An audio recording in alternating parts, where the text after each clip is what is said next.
Ces derniers jours, l'Algérie figure à la une de plusieurs médias internationaux. L'Algérie est sollicitée comme alternative au gaz qatari qui a été interrompu et qui ne peut pas être livré à l'Europe. Giorgia Meloni qui arrive à Alger. Bientôt, le chef de la diplomatie espagnole est attendu à Alger. Mais est-ce que l'Algérie est vraiment gagnante? Est-ce que l'Algérie est capable d'être une alternative sûre pour les besoins énergétiques des pays européens? L'Algérie n'est pas le grand sauveur. Elle ne peut pas être le grand sauveur. Et c'est ça, on est exposé. Pourquoi? Parce que l'Algérie est exposée à des limites. D'abord, la production d'Algérie est limitée. Déjà, la production du gaz en Algérie tourne à plein régime. Nous avons d'immenses réserves de gaz de schiste, c'est vrai, mais que nous n'avons pas encore commencé à exploiter ou à produire. Et les réserves de gaz conventionnelles, elles sont en train de se raréfier ou de diminuer drastiquement. Et ça, le modèle algérien, il est confronté à ses limites. Il y a aussi des dimensions géopolitiques et diplomatiques. L'Algérie, des fois, elle a un problème, elle n'est pas toujours stable dans ses relations avec les pays occidentaux. Quelquefois, elle essaie d'être très proche de la Chine et de la Russie. L'Algérie ne reconnaît pas Israël, par exemple. Elle a refusé de normaliser ses relations avec Israël. Le Qatar, par exemple, est un pays beaucoup plus ami de l'Occident que l'Algérie. Elle ne peut pas se permettre de maintenir sa stratégie de bras de fer et de tension avec certains pays européens et de les prendre en chantage à cause du Maroc, à cause du dossier du Maroc du Sahel occidental, tout en espérant de garder des bons rapports économiques avec eux. Ça ne peut pas marcher comme ça. Elle doit devenir pro-occidentale, elle doit s'ouvrir à l'Occident, elle doit s'occidentaliser dans certains aspects de sa gestion politique et économique. Ces derniers jours, l'Algérie figure à la une de plusieurs médias internationaux. L'Algérie est sollicitée comme alternative au gaz qatari qui a été interrompu et qui ne peut pas être livré à l'Europe. L'Algérie est considérée comme une source sûre d'approvisionnement énergétique. Giorgia Meloni qui arrive à Alger. Bientôt, le chef de la diplomatie espagnole est attendu à Alger. Plusieurs dirigeants européens appellent l'Algérie ou parlent de l'Algérie. D'autres courtisent l'Algérie. Plusieurs experts européens, dont des économistes très connus ou des spécialistes des énergies qui ne cessent de parler de l'Algérie. L'Algérie, elle est sollicitée, l'Algérie, elle est courtisée, l'Algérie, elle est évoquée. Mais est-elle vraiment la solution? L'Algérie, grande gagnante depuis la guerre qui a été lancée et déclenchée contre l'Iran, est-ce une vérité ou une illusion? Nous allons tenter de répondre à cette question au cours de cette émission. La presse internationale a effectivement parlé énormément de l'Algérie. Comme vous le voyez à l'écran, BFM Business, Sud-Ouest, l'AFP, Reuters, Bloomberg, des agences de presse internationales, des titres de la presse internationale, que ce soit la presse francophone ou la presse française ou même la presse anglophone internationale.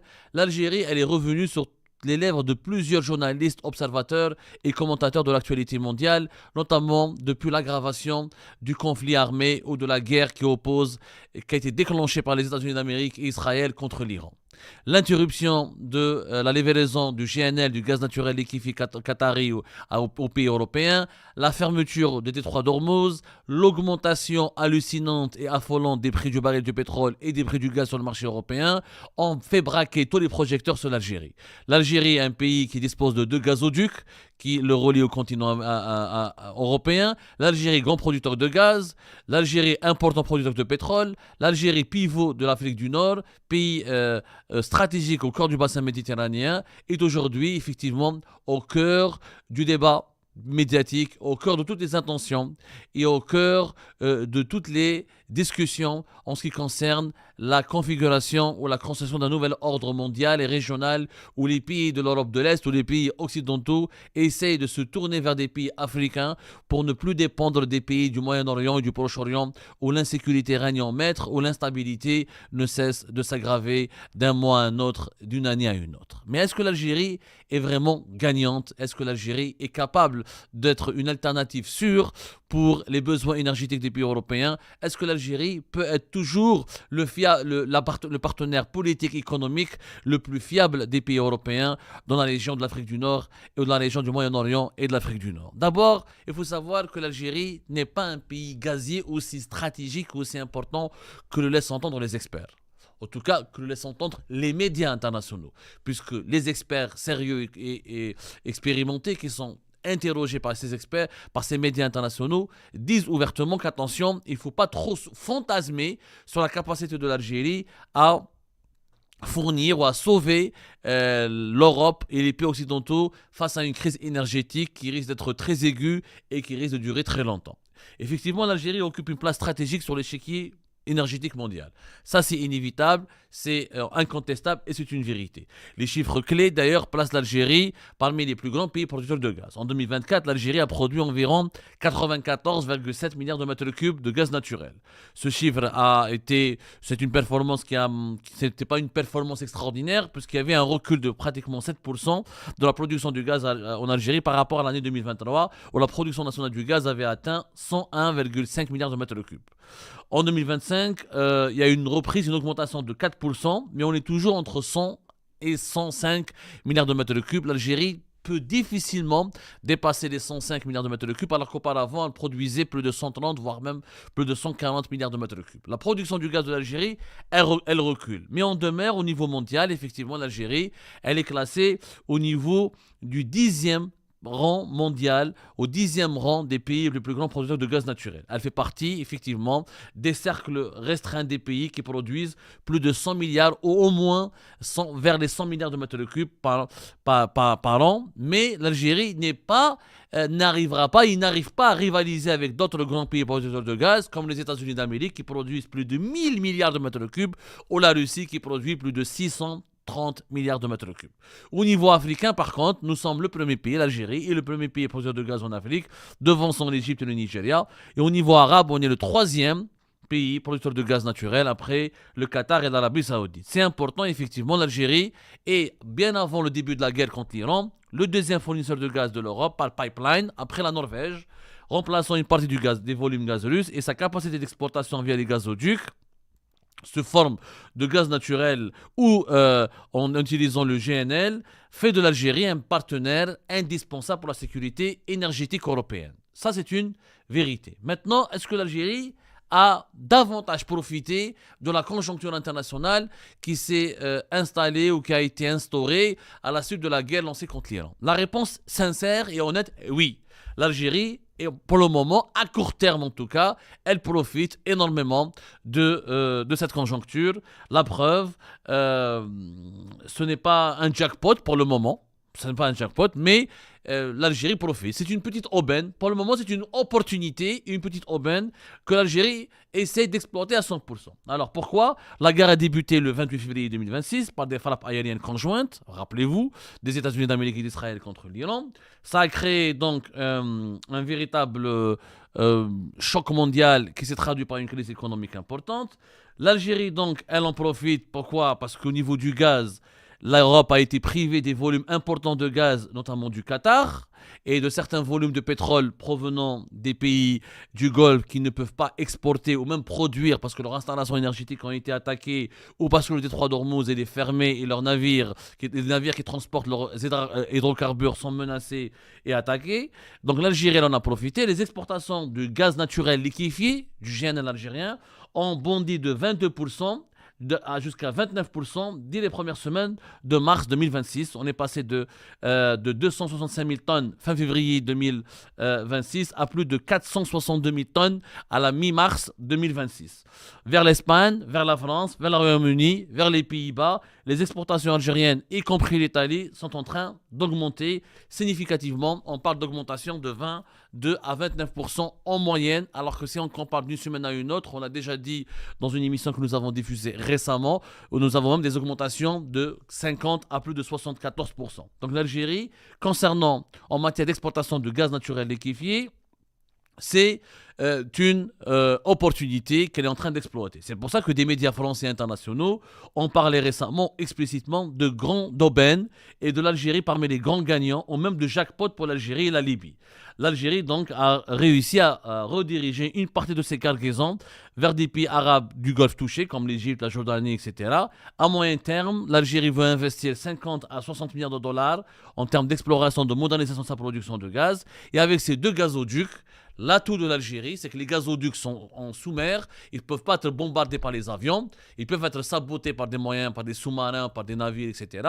Mais en cas de guerre, contrairement au Qatar, oui, qui n'a pas de gazoduc qui le relaie à ses clients, l'Algérie elle a 2 gazoducs, voire 3, le Maghreb-Europe, qui a été fermé en octobre 2021 à la suite de la rupture des relations diplomatiques entre l'Algérie et le Maroc. Mais avec les 2 gazoducs que nous avons, le Medgaz et le Trans-Méditerranean Pipeline, nous avons déjà la capacité de vendre à l'Europe entre 43 à 45 milliards de mètres cubes de gaz, ce qui n'est pas rien.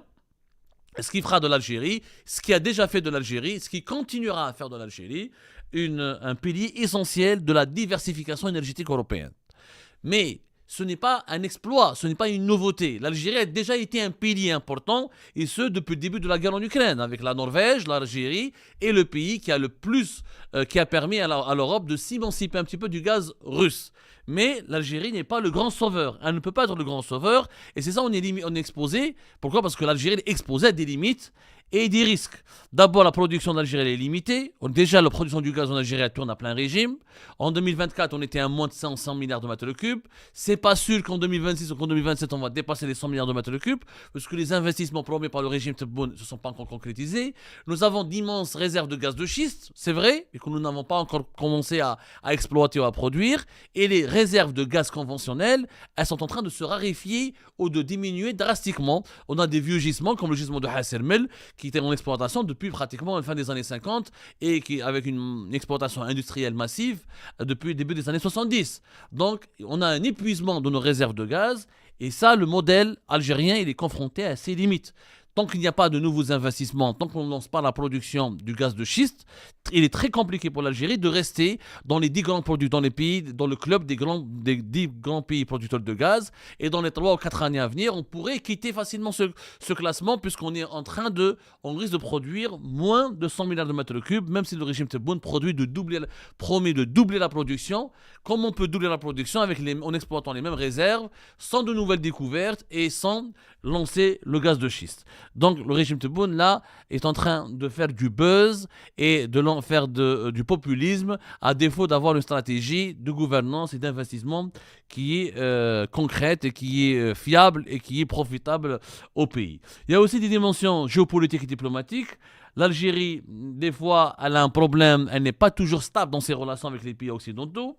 Quelquefois, elle adopte une posture anti-occidentale.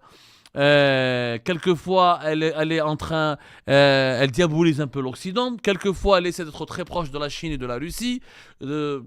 Après, elle s'éloigne de la Chine et de la Russie. Elle essaie de se rabéboucher avec l'Occident. Mais c'est pas un pays qui est perçu comme étant un pays pro-occidental.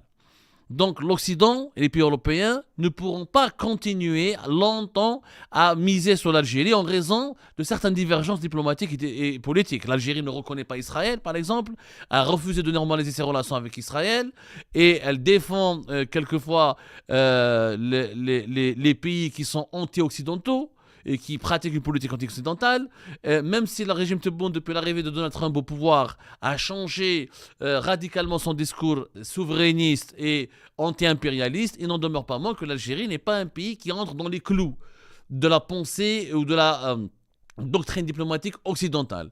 Donc, il est fort à parier que les pays occidentaux vont réfléchir à 2 reprises, à 2 fois, avant de vouloir dépendre de l'Algérie, comme ils ont dépendu de la Russie, ou comme ils avaient une dépendance vis-à-vis du Qatar. Le Qatar, par exemple, est un pays beaucoup plus ami de l'Occident que l'Algérie. L'Algérie, elle a encore un problème, quelques problèmes politiques. La crise avec la France, on le voit, elle a duré plus d'une année et demie, pratiquement 2 ans maintenant, et presque 2 ans maintenant, elle n'a pas été encore résolue. On a eu une crise diplomatique et politique violente avec l'Espagne à cause du Maroc et du Sahel occidental pendant 1 année et demie. Donc les relations avec d'autres puissances européennes comme la Grande-Bretagne, etc., sont superficielles. À l'exception de l'Italie et de l'Allemagne, avec lesquels nous avons d'excellentes relations, les autres pays européens, c'est ou superficiel ou un peu froid ou très instable. Donc, dire que l'Algérie est l'alternative et la solution aux pays européens, c'est faux. Malheureusement, c'est faux. L'Algérie n'est pas la solution au problème énergétique du pays européen. Elle constitue une partie importante de la réponse à court terme, particulièrement pour le gaz, grâce à sa proximité géographique, ses pipelines sécurisés et sa fiabilité, mais elle ne peut ni remplacer à elle seule les volumes produits par le Qatar, par exemple, par les autres pays du Golfe, ni résoudre les vulnérabilités structurelles de l'Europe. Dépendance vis-à-vis des importations, des stockages bas, transition énergétique encore incomplète. Donc l'Algérie va renforcer son rôle durant cette crise actuelle, mais elle en profite pour le moment, mais ça risque d'être à court terme, d'où le mot illusion que nous avons utilisé. L'Europe qui est déjà en position fragile, avec des stocks de gaz à leur limite très bas depuis 5 ans, elle voit les prix du gaz s'envoler, 30 à 35% en quelques jours. Donc c'est pour ça qu'elle s'est tournée en urgence vers l'Algérie. Mais ça ne veut pas dire que l'Europe va considérer l'Algérie comme une priorité ou comme un fournisseur privilégié ou qu'elle va donner un traitement de faveur à l'Algérie. L'Algérie est devenue priorité immédiate pour l'Italie, l'Espagne et d'autres pays européens. Mais cette priorité, encore une fois, elle peut changer radicalement parce que les pays européens ne feront pas l'erreur de dépendre d'un seul fournisseur et n'hésiteront pas à aller diversifier leurs partenaires et leurs fournisseurs. C'est vrai, nous avons les avantages clés de l'Algérie sont donc les pipelines, notamment qui sont à notre position, le Medgaz et le transméditerranéen, qui sont hors de portée des missiles et des drones, et qui sont moins chers et plus rapides que le GNL américain ou qatari, puisque on n'attend pas des heures et des jours et des mois pour faire venir une cargaison de GNL. Les pipelines sont connectés, permettent à l'Algérie d'être connectée à l'Union européenne, donc à l'Europe. Donc le gaz arrive rapidement. L'Algérie est déjà le troisième ou quatrième fournisseur de l'Union européenne avec environ 12% de part de marché. L'Algérie est officiellement qualifiée par l'Europe de partenaire stratégique et fiable pour le gaz, mais les investissements européens dans l'économie algérienne restent très très faibles parce que justement il y a une méfiance. L'Algérie est perçue encore comme un régime très autoritaire, très souverainiste, très fermé sur lui-même, très nationaliste avec une dialectique, avec un vocabulaire, avec un engagement souvent anti-impérialiste qui peut offusquer les pays européens, notamment en ce qui concerne les dossiers du Sahara occidental, le dossier de la Palestine et d'Israël, où l'Algérie a des positions totalement opposées et contraires aux agendas défendus par les pays européens. Donc, il y a des limites qui sont structurelles. Pour l'Algérie, nous avons une capacité saturée à court terme. Les pipelines, c'est vrai, ils fonctionnent déjà quasi à plein régime. Il y a très peu de marge supplémentaire significative pour pouvoir envoyer donner ou fournir plus de gaz à l'Europe. L'Algérie ne peut pas compenser à elle seule, comme je l'ai dit, les pertes qatariennes ou les perturbations du Golfe. Les experts parlent explicitement de limites structurelles parce que la production algérienne, elle risque d'être affaiblie significativement avec l'épuisement des réserves et l'augmentation de la consommation intérieure. 65% du gaz produit en Algérie va vers la consommation nationale. L'Algérie est un pays qui va dépasser dans 2 ans la barre des 50 millions d'habitants. Donc, ce n'est pas un petit pays de 2 ou 3 millions d'habitants comme les pays du Golfe, ça n'a rien à voir. La production du gaz elle est autour de 101 à 100 milliards de mètres cubes avec des champs vieillissants. L'objectif est de mettre l'Algérie, elle a promis de doubler. En réalité, l'Algérie, ses ambitions, c'est d'arriver à 2030 avec 140 à 130 milliards de mètres cubes. Mais cela nécessite des investissements massifs. Il n'y a pas de miracle immédiat parce que l'argent n'a pas été encore débloqué. Très peu de compagnies internationales investissent en Algérie à cause de l'instabilité réglementaire, à cause des ingérences dans les affaires internes des investisseurs étrangers, à cause de la monnaie algérienne qui dégringole, à cause des lois anti-importation du régime Tebboune, à cause des lois fiscales qui sont très dures et qui sont encore peu favorables aux intérêts des investisseurs étrangers. Donc, l'Algérie est aussi confrontée à la concurrence. Il y aura d'autres pays qui sont en train de concurrencer l'Algérie. La Libye, c'est un pays qui a des réserves plus vierges. Si la Libye se stabilise, elle est sécurisée, elle pourrait produire autant de gaz que l'Algérie. Et elle produit déjà plus de pétrole. L'Algérie produit à peine 900 000 barils par jour. La Libye, elle est déjà à 1,4 million de barils par jour. Il y a d'autres pays comme l'Azerbaïdjan, le Nigeria, l'Inde, la Malaisie, l'Australie, les États-Unis avec leur gaz de schiste. Donc l'Algérie, elle est confrontée à une concurrence qui est de plus en plus ardue.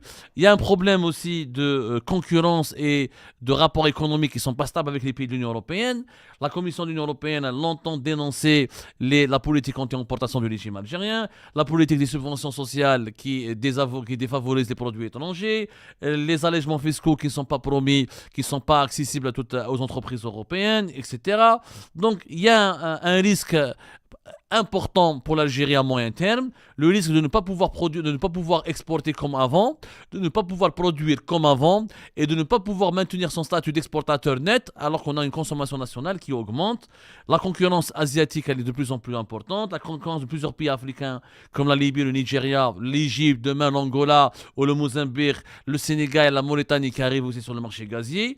Donc l'Algérie, si elle veut absolument devenir incontournable aux yeux des Européens, elle doit développer les énergies renouvelables, réduire sa consommation interne du gaz naturel, augmenter sa production du gaz, ouvrir son économie aux entreprises européennes, créer des partenariats économiques et des projets communs avec les pays de l'Union européenne et peut-être aussi et surtout changer de politique diplomatique ou de doctrine géopolitique et peut-être essayer de se rapprocher encore davantage des pays occidentaux ou épouser ou peut-être même ménager certaines thèses occidentales qui sont contraires aux intérêts souverains de l'Algérie à condition que cela puisse rapporter des richesses importantes pour le pays. Donc il faut revoir la politique économique et la politique géopolitique du pays pour peut-être pouvoir profiter encore mieux de l'Occident. Mais pour le moment, l'Algérie, c'est une solution vers laquelle se tournent les pays européens parce que les pays européens sont contraints à gérer les urgences du court terme. Alors l'aubaine actuelle pour Alger, elle est réelle, mais elle risque d'être temporaire et limitée par ses propres contraintes de production et par ses propres contraintes de choix politiques et de choix économiques. L'économie algérienne, elle est peu diversifiée. Le régime, il est encore une fois comme très autoritaire, très instable. Les lois de finances changent, très peu ouvert. L'Algérie n'a pas de bourse. Les marchés algériens est très peu. Il est de plus en plus fermé aux investisseurs étrangers. Donc, ce qui va se passer pour l'Algérie dépendra de la durée du conflit et de la capacité des deux côtés à transformer cette crise en un partenariat plus profond et durable. Mais pour qu'il y ait un partenariat plus profitable et plus profond et durable pour l'Algérie, il faudrait que l'Europe et l'Algérie s'engagent tous les deux de façon réciproque dans la construction de ce partenariat. Mais l'Algérie ne peut pas se contenter de fermer son marché et son économie aux produits européens, aux entreprises européennes, en vendant uniquement du gaz et du pétrole. Elle ne peut pas se permettre de maintenir sa stratégie de bras de fer et de tension avec certains pays européens et de les prendre en chantage à cause du Maroc, à cause du dossier du Maroc du Sahel occidental, tout en espérant de garder des bons rapports économiques avec eux. Ça ne peut pas marcher comme ça. Si l'Algérie veut construire un partenariat durable et devenir incontournable aux yeux de l'Occident, eh ben elle doit devenir pro-occidentale, elle doit s'ouvrir à l'Occident, elle doit s'occidentaliser dans certains aspects de sa gestion politique et économique et elle doit accepter de faire des compromis en échange de richesses et d'une plus-value importante pour sa population et pour son économie.